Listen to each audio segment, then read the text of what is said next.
নমস্কার বন্ধুরা, আজকে একটা খুব সুন্দর জার্নির সাথে আমাদের আজকের ভিডিও শুরু করতে চলেছি। তোমাদের প্রিয় চ্যানেল সৌরভ অ্যান্ড রাখি ব্লগে আমি থাকছি রাখি। এই পুরো জার্নিটা জুড়ে তোমাদের সাথে থাকবো আর খুব সুন্দর সুন্দর ইনফরমেশন দিতে থাকবো। তোমরা আগে থেকেই জানতে পেরেছো যে আমার চ্যানেলে আমাদের চ্যানেলে একটা নতুন ভিডিও আসতে চলেছে, নতুন পর্ব আসতে চলেছে, যেটা হচ্ছে দার্জিলিং এর ব্লগ। আর যারা যারা ভাবছো বা ইতিমধ্যে প্ল্যান করে ফেলেছো যে ভোটের পরে তোমরা দার্জিলিং ঘুরে আসতে পারবে বা যাবে, তাদের জন্য কিন্তু এই ভিডিওর মাধ্যমে বেশ কিছু ইনফরমেশন থাকছে আর খুব হেল্পফুল হতে চলেছে এই ভিডিওটা।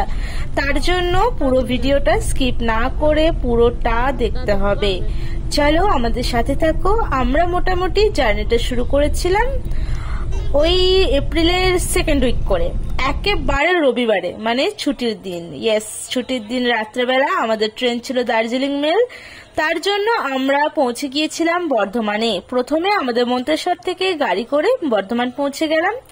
তারপর আমাদের দার্জিলিং মেলের জন্য দার্জিলিং পৌঁছানোর জন্য ওয়েট করা ছাড়া আর কোনো উপায় ছিল না। তো চলো ভিডিওটা পুরোটা দেখতে থাকো আর ভিডিওটা স্টার্ট করলাম। অবশেষে এসে পৌঁছালাম বর্ধমান রেলওয়ে স্টেশনে, যেখানে টাইমিং ছিল তোমরা দেখতে পাচ্ছ 10:43 বাজছে। আর আমাদের ট্রেন দার্জিলিং মেল সবসময়ই বর্ধমান স্টেশনের নির্ধারিত টাইম থাকে 11:38, কিন্তু অল টাইম রোজই সে লেট করে যায়, মোটামুটি ওই 12টার কাছাকাছি বা 12টার মধ্যেও ঢুকিয়ে দেয়। তো আমরা মোটামুটি লাগেজগুলো গাড়ি থেকে বের করে এবার আমরা প্ল্যাটফর্মের দিকে ভেতরে প্রবেশ করব এবং আমাদের আজকে ট্রেন গন্তব্যস্থলে যাওয়ার জন্য দার্জিলিং মেলের জন্য অপেক্ষা করতে থাকবো।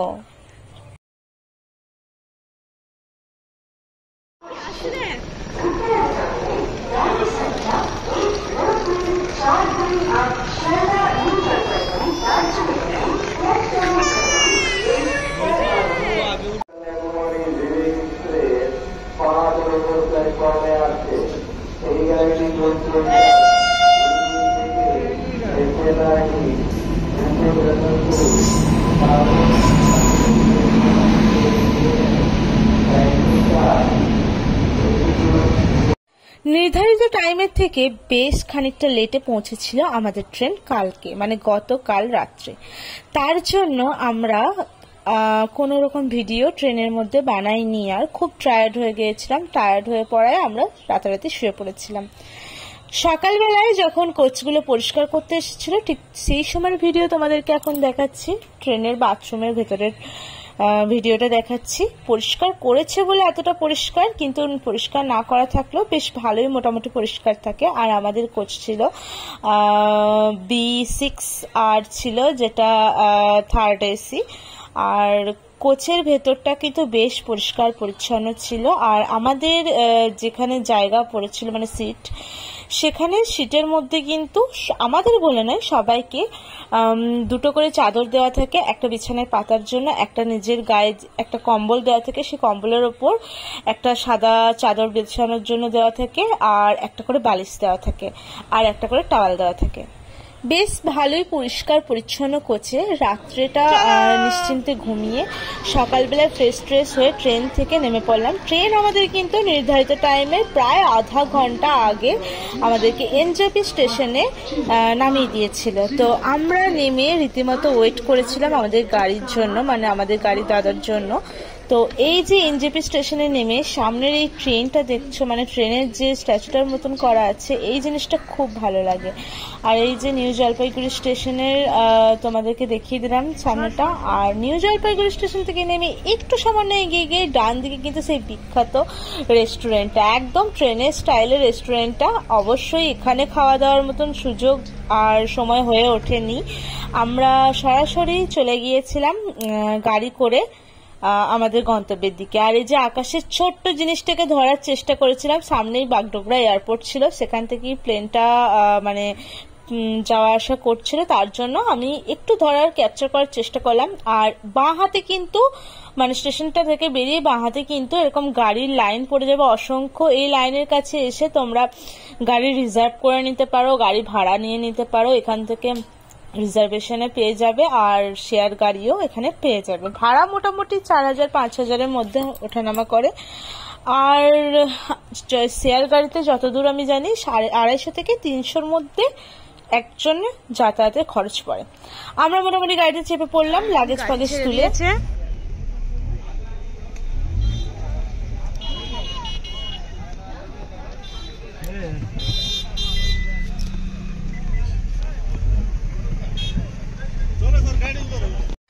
এই যে পুটকিটা অনেকক্ষণ আগে আজকে ঘুম ভেঙে গেছে ওর, আর আমরা সবাই মিলে মুখ চোখের তো অবস্থা একদম যাচ্ছে তাই, মানে আমরা যে ভালোভাবে ফ্রেশ হবো সেই সময়টুকুও পাইনি, ট্রেনটা যেহেতু আগে আগে ছেড়ে দিয়েছে তাই। আর এখান থেকে কিন্তু তোমাদের দাদা তোমাদের জন্য গাইড করবে, আর মাঝে মধ্যে আমিও থাকবো।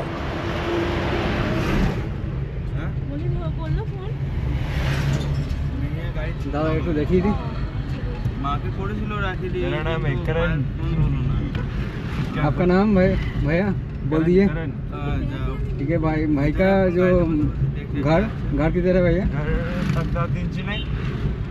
ठीक है ভাইয়া, আজ থেকে দাদা আমার সাথেই থাকবে এখন দার্জিলিং পর্যন্ত। দার্জিলিং যতদিন থাকবো তো দাদাই আমাকে সব কিছু গাইড করবে।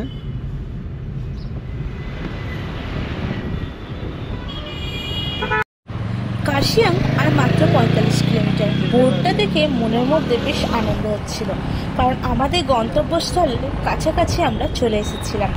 কার্শিয়াং আমাদের গন্তব্যস্থল না হলেও আমরা কার্শিয়াংয়ের বুক ছিঁড়ে বেরিয়ে যাব, মানে বুকের ওপর দিয়ে যাব। আজকের প্রথম স্থান মানে গন্তব্যস্থান হচ্ছে সিটং। এই যে লাইন এই লাইনটা টয় ট্রেনের লাইন, এই বাঁ দিক দিয়ে চলে যাচ্ছে, এর রাখি বলছে। চারপাশের এই গহীন বন আর বনের মধ্যে থাকা চিচি পোকার ডাকগুলো আমাদের অজান্তেই আমাদের কানে কানে এসে ফিসফিসিয়ে বলে যাচ্ছে আমরা ধীরে ধীরে প্রবেশ করতে চলেছি এই সমতল ছাড়িয়ে পাহাড়ের বুকের মধ্যে, যেখানে শান্তি আর শান্তি। হোক না সে শান্তি 10-15 দিন অথবা 2-3 দিন, পাহাড়ের 7 দিনের জন্য কিন্তু কোনো বর্ণনা হয় না। সত্যি কথা বলতে আমাদের সমতলে এখন যা গরম, সেইখান থেকে মানুষ হাঁস ফাঁসিয়ে একটু শান্তির জন্যই আসে এই পাহাড়ের দিকে বেড়াতে। দার্জিলিং কিন্তু মধ্যবিত্ত গরিব সবারই জন্যই কিন্তু বেস্ট অপশন, তাই না? আর এখন তো আবার দার্জিলিং যাওয়ারও কোনো প্রয়োজন পড়ে না, কারণ দার্জিলিংয়ের আশেপাশে যে অফবিটগুলো আছে সেগুলোকে আবার দারুণ সুন্দর ব্যবস্থা হয়ে গেছে পরিবেশ ঘোরার জন্য। আমরাও কিছুটা দূর গিয়ে একটু রেস্টের জন্য দাঁড়িয়ে পড়লাম একটা জায়গা দেখে, বেশ খোলামেলা। এখান থেকেই মনে হচ্ছিল যেন মনের শান্তিটা আমরা পেয়ে গেছি অলরেডি। তাহলে ভাবুন তো পাহাড়ের ওপরে গিয়ে কতটা শান্তির আভাস বয়ে আনবে ওই পাহাড় আমাদের জন্য।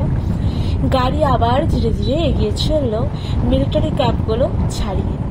ওই পাহাড়ের সুদূর দিকে দেখা যাচ্ছে, এখনো অবধি ক্যামেরাবন্দি করে উঠতে পারি, তবে সামনে যে ব্রিজটা আমরা পেরোবো সেটা পেরোলেই আপনাদের চোখেও ধরা পড়বে আমাদের ক্যামেরার মাধ্যমে ওই যে দূরে দেখা যাচ্ছে পাহাড়গুলো, সেই পাহাড়গুলো। পাহাড়ের অপরূপ মায়াময় রূপটা আমরা কোনো ব্লগাররাই মুখের মাধ্যমে বলে আপনাদের কাছে প্রকাশ করতে পারবো না তার রূপ, তার সৌন্দর্য। যতক্ষণ না আপনি নিজে গিয়ে চাক্ষুষ করছেন স্বচক্ষে দাঁড়িয়ে ব্যাপারটা, ততক্ষণ তার রূপ বর্ণনা করা যায় না বা কোনোদিনই যাবে না। এক এক সময়ে এক এক রূপ দেখায় পাহাড়। বর্ষায় পাহাড়ের রূপ এক অনন্য সুন্দর, আবার শীতে সেই পাহাড়ই আরো সুন্দর হয়ে ওঠে পর্যটকদের কাছে। আজকে আমরা গন্তব্যের দিকে ধীরে ধীরে প্রবেশ করতে চলেছি। আজকে আমাদের প্রথম গন্তব্যস্থল আছে শিটং, মানে কমলা লেবুর দেশ, সবাই জানেন। তবে এই সময়ে কতটা কমলা লেবু দেখাতে পারবো সেটা ঠিক জানি না, তবে কমলা লেবুর গাছ বা বাগান দুটোই কিন্তু তোমাদেরকে চাক্ষুষ করিয়ে দেবো আমাদের এই ছোট পর্দার মাধ্যমে। আজকে আমরা শিটং যেতে যেতে কার্শিয়াংয়ে যে প্রথম সাইট সিন করবো সেটা হচ্ছে হনুমান টক। এই হনুমান টক সম্বন্ধে কিছু গুরুত্বপূর্ণ কথা এখানে বলে রাখি। যদি তোমরা বছরের যে কোনো সময় যাও না কেন ঘুরতে, ভায়া কার্শিয়াং হয়ে বা আসো ভায়া কার্শিয়াং হয়ে, কার্শিয়াংয়ের যে কোনো স্থান থেকে এই হনুমান টকের হনুমানের মূর্তিটা কিন্তু সবারই দৃষ্টি আকর্ষণ করে। তাই আমাদেরও খুব ইচ্ছা হয়েছিল যাব, আমরা পরের বার নেক্সট বার যখন যাব তখন ওই হনুমান টক দেখতে যাব। তাই এবারে আমরা ড্রাইভার দাদাকে বলে এক্সট্রা 500 থেকে 600 টাকা কিন্তু আমরা পে করেছি এই হনুমান টক যাওয়ার জন্য। এই হনুমান টক কিন্তু কোনো প্যাকেজের মধ্যে থাকে না, যদি যেতে হয় এক্সট্রা আলাদাভাবে পয়সা পে করতে হয়, এবং তোমাদেরকে তার ড্রাইভার দাদা খুব সুন্দরভাবে ঘুরিয়ে দেখাবে হনুমান টক। দেখো আমরা কথা বলতে বলতে প্রবেশ করে গেলাম একটা পাহাড়ের মধ্যে, মানে সব থেকে নিচে যে পাহাড়টা সেটার মধ্যে দিয়ে আমরা ঘুরে ঘুরে এবার যাব ওই উঁচু পাহাড়ে। আমরা বেশ খানিকটা সময় ধরে ক্ষুধার্ত তৃষ্ণার্ত দুটোই ছিলাম। এবারে আমাদের পেটগুলো বলছিল একটু খাওয়া দাওয়া সেরে নেওয়া যাক। তাই ড্রাইভার দাদাকে বললাম সামনেই কোনো একটা ভালো রেস্টুরেন্ট বা কোনো একটা ভালো খাবারের দোকান দেখে একটু বেরোন, মানে দাঁড় করানো যায়, যেখানে মোমো মানে পাহাড়ি মোমো যেন অবশ্যই পাওয়া যায়। পাহাড়ে এলে এই জিনিসটাকে মিস করো না, বেশ ভালো লাগে। আর যাওয়ার সময় কিন্তু মিস করবে পাহাড়ের মোমোটাকে, যতই হোক এখানকার মোমো আর আমাদের সমতলের মোমোর মধ্যে অনেক পার্থক্য। যাই হোক, আমাদের গাড়ি একটা হোটেলের সামনে এসে দাঁড় করিয়ে দিল খাওয়া দাওয়ার জন্য। আমরা এখন এরকম জায়গায় পজিশনে এসে দাঁড়িয়ে আছি আর এটা কার্শিয়াং ঢোকার মুখে। দূরের ওই পাহাড়গুলো এত সুন্দর লাগছে।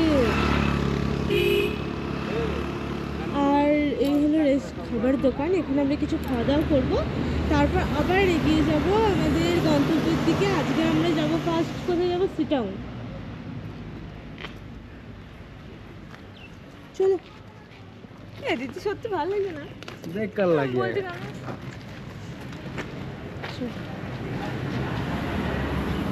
কি খাবার দাবার পাওয়া যায় দেখছি। আপাতত নর্মাল টুকিটাকি খাওয়া দাওয়া করতে হবে।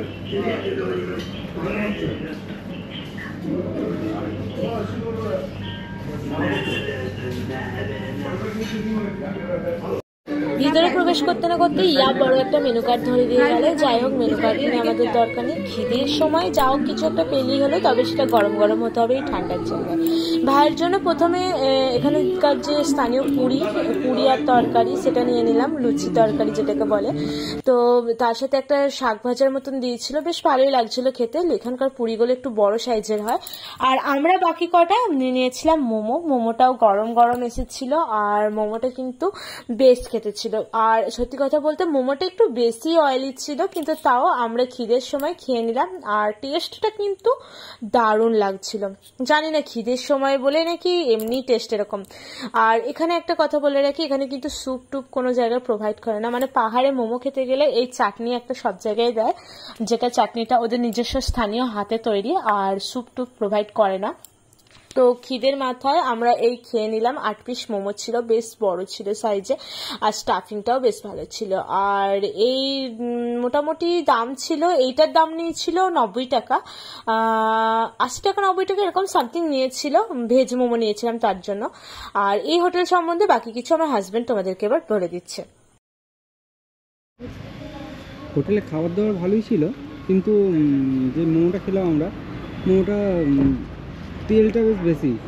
ঠিক আছে, বাইরে এসে তো এত কিছু দেখলে হয় না, ঠিক আছে।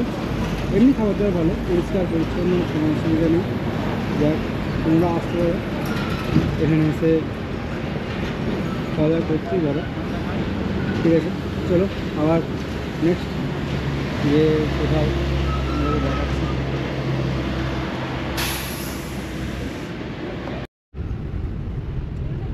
সময় এখন 10:50।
হনুমান টকের রাস্তাটা এতটা সুন্দর ছিল, আমার তো মনে পড়ে গেল আমি 2019 কিংবা 20 করে, মানে যতদূর মনে পড়ে ওই সময় করে আমি গিয়েছিলাম ইস্ট সিকিম ঘুরতে। তো সিকিমের রাস্তাগুলোর মতন বেশ খাড়াই আর সরু রাস্তা, এক সাইডে পাহাড়ের গা আর এক সাইডে একদম ঢালু, আর মাঝে মধ্যে এই যে পাইন গাছগুলো দাঁড়িয়ে রয়েছে, এত সুন্দর লাগছে না জায়গাটা, খুব সুন্দর দেখতে। দেখতে দেখো আমরা চলে এলাম হনুমান টক। আর এই হনুমান টকের হনুমান মন্দিরকে কিন্তু, মানে হনুমানের মূর্তিটিকে কাশিয়ানের সব জায়গা থেকে দেখতে পাবে তোমরা।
দিকটা দিয়ে, এই সাইডটা দিয়ে একদম ঘুরতে ঘুরতে, আর এই রাস্তাটা মানে এই হনুমান টকের রাস্তাটা একদম আলাদা, মানে কার্শিয়াং থেকে ভেঙে আলাদা রুটে আসতে হয়। তো অনেক ড্রাইভারই আসতে চাইবে না, এখানে কিন্তু আলাদা টাকা পে করে আসতে হবে, আর অবশ্যই বলে দিতে হবে আগে থাকতে যে আমি আলাদা করে পে করে দেবো, আমাকে পাঠিয়ে দিতে। তো এই রাস্তাটা এমন ফিলিংস দেবে, মানে আমি সিকিম গেছিলাম, কেউ যদি সিকিম গিয়ে থাকো, সিকিমের রাস্তার মতন পুরো খাড়া রাস্তা, আর একদম বাঁক, একদম পুরো একদম সিগনেচার বাঁক। আর এই যে পুরো কার্শিয়াংটা, এখানটা এত সুন্দরভাবে একটা ভিউ, আর তার সাথে আছে এর সাথে আমাদের হনুমানজি। এখানে এইটা দেখার জন্য এত দূর ছুটে আসা। আগের বারে এসেছিলাম, কিন্তু আনফর্চুনেটলি ড্রাইভার দাদাকে বলে আমরা আগেরবারে ম্যানেজ করতে পারিনি, কিন্তু এবারে হয়ে গেছে। খুব সুন্দর লাগছে। আর এখানেও একটা ছোটোপাড়া হনুমানজির মন্দির আছে, এখানে পুজো টুজো হয়, এখানে কিছু দানপত্র করতে পারেন অবশ্যই। আর এখানে আরেকটা ব্যাপার হলো, মানে এখানে উঠবেন না কেউ, নিচে থেকেই কিন্তু ঠাকুরের ছবি প্রণাম সব করতে পারেন। তারপর এই দিকটা দিয়ে আমরা চলে যাব ডাউহিল। ডাউহিল দেখে আমরা সোজা হোমস্টে চলে যাব। আর এইখানে আছে সেই লেখা আই লাভ কার্শিয়াং। এখানে ছবি টবি তুলতে পারেন, অবশ্যই রিলস বানাতে পারেন। দারুণ একটা জায়গা। আমি বলবো কার্শিয়াং বা দার্জিলিং যাওয়ার পথে এই জায়গাটা অবশ্যই একবার ঘুরে যাবেন, খুব সুন্দর জায়গা। হনুমান টক মোটামুটি ঘুরিয়ে দেখিয়ে দিলাম তোমাদেরকেও, আমরাও দেখে নিলাম। চা বাগানের সাথে সৌন্দর্যটা বেশ ভালোই লাগছিল। এবার আবার গাড়িতে চেপে আমরা এবার এগোবো পরবর্তী গন্তব্যের দিকে। পরবর্তী গন্তব্যের পর্বটা কিন্তু পরবর্তী পর্বেই থাকছে, তার জন্য কিন্তু আমাদের সাথে থাকবে আর পরবর্তী এপিসোডের জন্য ওয়েট করতে হবে। আর অবশ্যই আমাদের ভিডিও ভালো লাগলে চ্যানেলটা সাবস্ক্রাইব করে দিও, আর লাইক কমেন্ট করে জানিও কেমন লাগলো তোমাদের।